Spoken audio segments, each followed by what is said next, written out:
Make sure you guys hit that subscribe button if you guys are enjoying the content I'm throwing up. Hit that like button if you enjoyed the video. And yeah, let's begin. Okay, so welcome back to the Ultimate Universe, where things are similar but slightly different.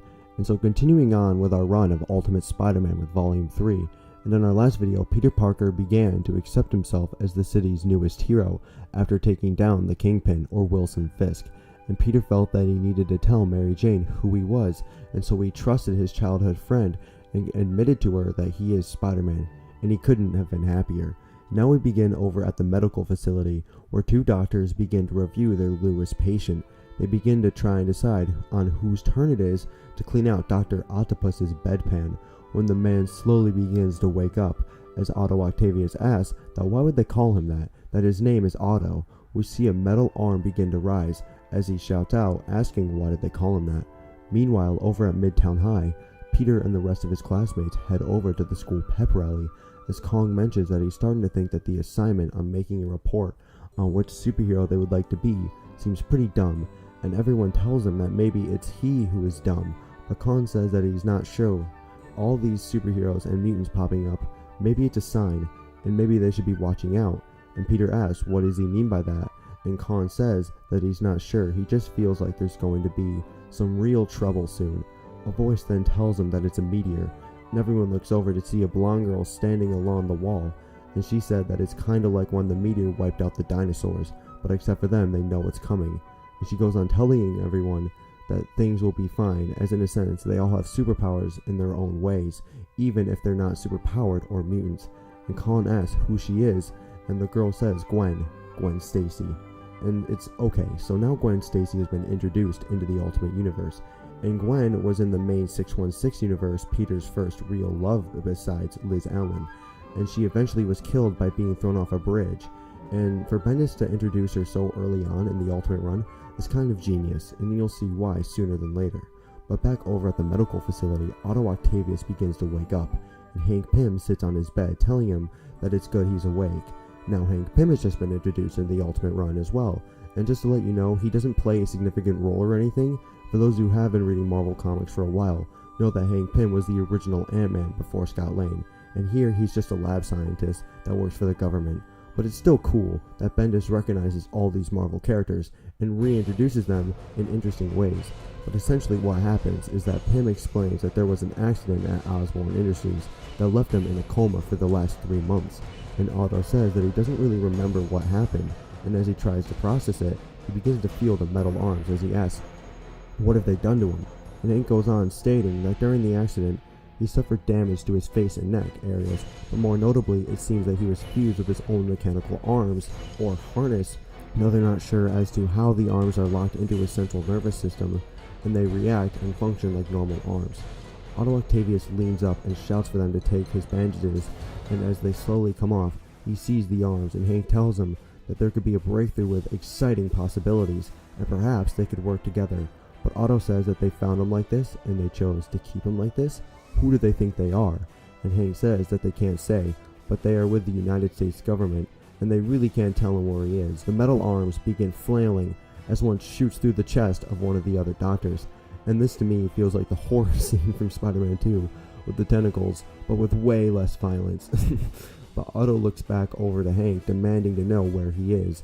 The next day at school, Khan comes to a conclusion that Peter Parker is Spider-Man, and Flash Thompson tells him that he's absolutely crazy, like completely crazy, but Khan says that it makes sense. That day on the field trip, Peter Parker got bit by a spider, which makes him Spider-Man, and so Khan explains that he broke a desk, he was all of a sudden super good at basketball, so that means he's Spider-Man, and Flash begins to laugh, to which Khan tells him that he's going to go kick Peter, and if he dodged it, that will show everybody. Over in his locker, Peter's spider sense begins to go off, but instead of dodging it, he flat out takes the hit, and in pain, Peter looks back, asking why he would do that, and through the crowd of students, a voice then asks what's their problem as Gwen Stacy pulls a knife, telling him that if he ever does that again, but the teacher comes in, and Gwen drops the knife as to avoid getting caught, and the teacher grabs her by the arm, remarking that that's a great way to start her second day of school. Later after school in the city, a man begins to run off after grabbing a woman's purse, and the man tells everyone to watch it as he runs, and suddenly the purse is webbed out of his hand and Peter jumps down, kicking the man in the face, exclaiming that he was looking for a big bald guy to knock out. The man tries to fight back, but Peter knocks him in the head and webs him to the ground. He then hops over, telling the woman that he brought her purse back, as it was his pleasure to help, but everyone around him, including the woman who was robbed, just stared at him. She eventually grabs her purse and runs off. But as Peter turns back, he notices the head of the Daily Bugle, J. Jonah Jameson, who is watching. He asks if he's the guy who's been printing all the garbage about him just to sell papers, because if he is, he only has one thing to say to him, as he jumps up the building shouting that he loved it. J. Jonah looked around and said that he thought Spider-Man was really going to hit him, and essentially they should get back inside where it's safe. But as Jonah begins to move, he falls flat on his face with webbing covering his shoes. Once inside, writer Ben Urich says that he's got a lead on a recent murder on a woman in her home, and the previous owner of the home was Dr. Otto Octavius, as he exclaims that Otto was one of the chief scientists at Osborn Industries, and was one of the individuals thought dead during the explosion. And so what we end up finding out is that Otto has been taken to a government hospital somewhere in South Jersey, where he managed to escape. It's also said that Otto is being observed because of complications in his condition, where Jameson asks what does he mean by complications, and Ben tells him that he's unsure of what happened with Norman Osborn turning into the Goblin. It's safe to say that something fishy is going on. Jonah basically says, okay, so let's assume that Otto did kill the woman in his home, and so the next question is, why? Ben says that nobody really knows. Maybe he didn't expect her there when he went back to his own home, or maybe something horrific happened to him and he's going crazy. Outside of the office, we see Peter listening as Jonah tells Ben to go on and see what the good doctor has to say. Later that night, Otto Octavius sits in an office, talking to himself, and this kind of inner monologue fits perfectly with the character of Otto, as this origin really reminds me of how Spider-Man 2 did it, but keep in mind that Spider-Man 2 came out after this, and so it's really kind of the tentacles talking, but mixed in with Otto's sadistic thoughts, and so it really makes for an interesting scene. But the next day, Peter heads over to work, but while on his way there, he catches the TV showing off Kraven the Hunter, and Kraven tells everyone that he is on TV, and his TV show is coming from Australia all the way over to America to film his show. He was surprised for everyone, but he won't announce it until he reaches the States.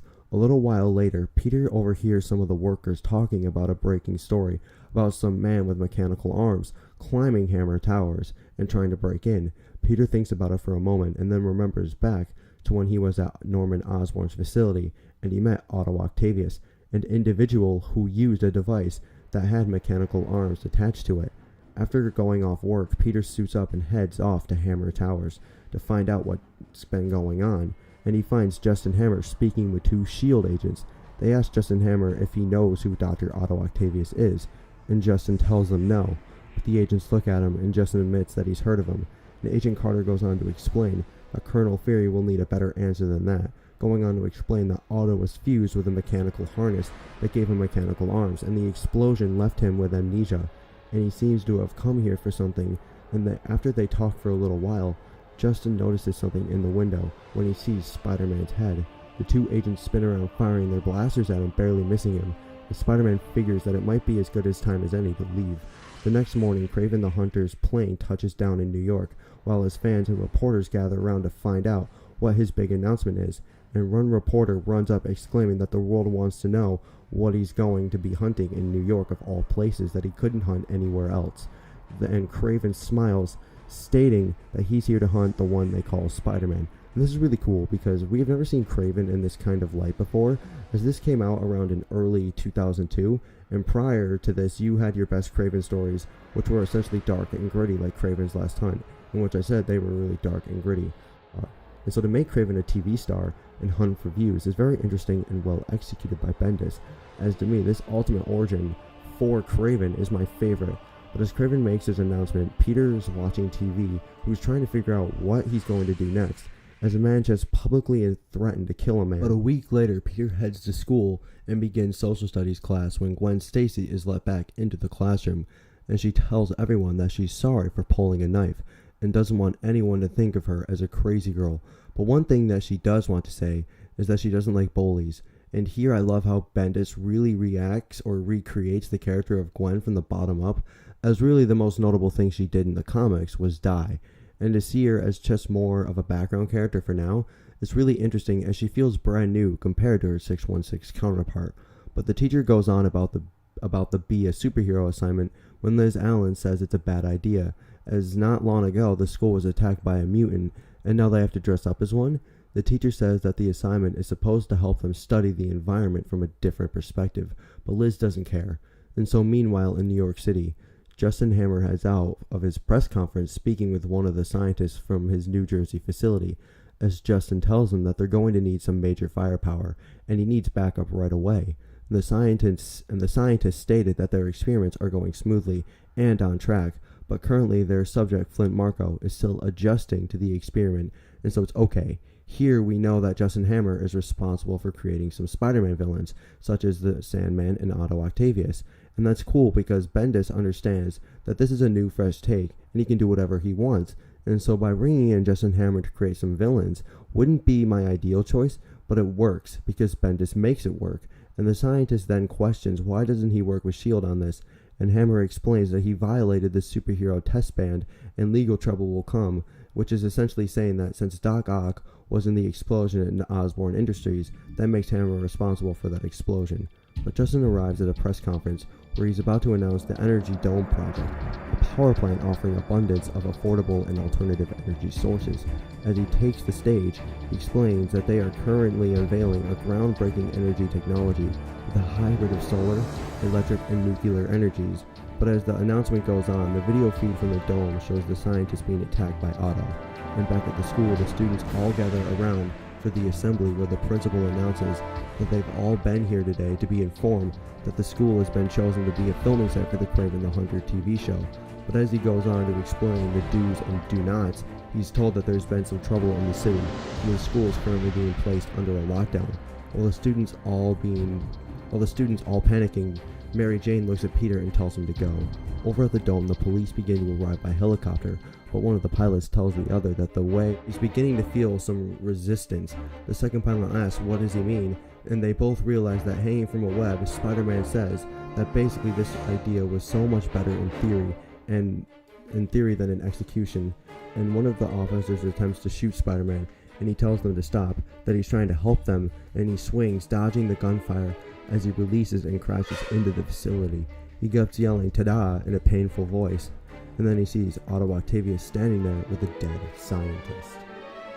But with that being said, guys, I'm going to bring this video to an end. If you're new here to Comics Expanded, make sure you hit that sub button to make sure you become part of the channel, and make sure you drop a like.